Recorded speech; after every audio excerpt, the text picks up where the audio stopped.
அனைவருக்கும் வணக்கம். இந்த நியூஸ் நீங்கள் கேள்விப்பட்டிருப்பீங்க.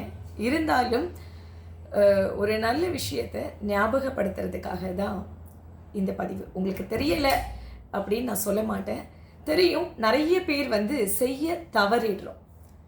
குழந்தைங்க வளர்க்குறதுல இது நிறைய பேர் இந்த மிஸ்டேக் இன்றைய பெற்றோர்கள் அதை பண்ணிகிட்ருக்காங்க.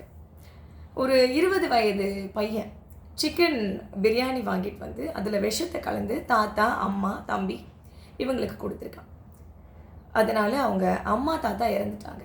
காரணம் என்ன அப்படின்னு விசாரணையில் கண்டுபிடிச்சிருக்காங்க. அந்த பையன் யாரோ பொண்ணுங்களோட பழகியிருக்காங்க. அதை கண்டித்ததுக்கு இப்படி பண்ணியிருக்காரு. இது எந்த ஒரு விஷயத்தை காட்டுது அப்படின்னா, நான் அந்த பையன் மேலே தவறே சொல்ல மாட்டேன். அந்த கண்டிப்பு குழந்தையிலிருந்து கொடுத்துருந்தாங்க அப்படின்னா இன்றைக்கு அந்த கண்டிப்பு பெரிய விஷயமா அந்த பையனுக்கு தெரிஞ்சிருந்திருக்காது. அதனால் குழந்தைங்கள எல்லாருக்குமே குழந்தைங்க ரொம்ப முக்கியம் தான், சரிங்களா? ஆனால் அதை விட முக்கியம் அவங்கள சரியானவங்களாக வளர்க்குறது நம்ம எல்லாருடைய கடமையும் கூட. செல்லம் எதுக்கு செல்லமோ அதுக்கு தான் கொடுக்கணும். கண்டிக்க வேண்டிய விஷயத்தில் கரெக்டாக நம்ம கண்டிக்கணும். கண்டிச்சா நம்மளே இப்போ இன்றைக்கு இருக்கக்கூடிய பெற்றோர்கள் எனக்கு இருக்கிறது ஒரு குழந்தை தான், 2 குழந்தை தான். அவங்கள எப்படி நான் ரொம்ப அடிக்கிறது, திட்டுறது அப்படின்னு சொல்லிட்டு ரொம்ப அடிக்க வேணாம்.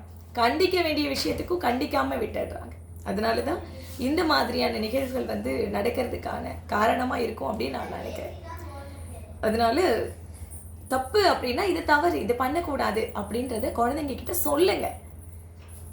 குழந்தைங்க வளர்க்குறது முக்கியம் அப்படின்றத தாண்டி நல்ல விதமாக வளர்க்கணும். அதுதான் இம்பார்ட்டன்ட். என்ன? நன்றி.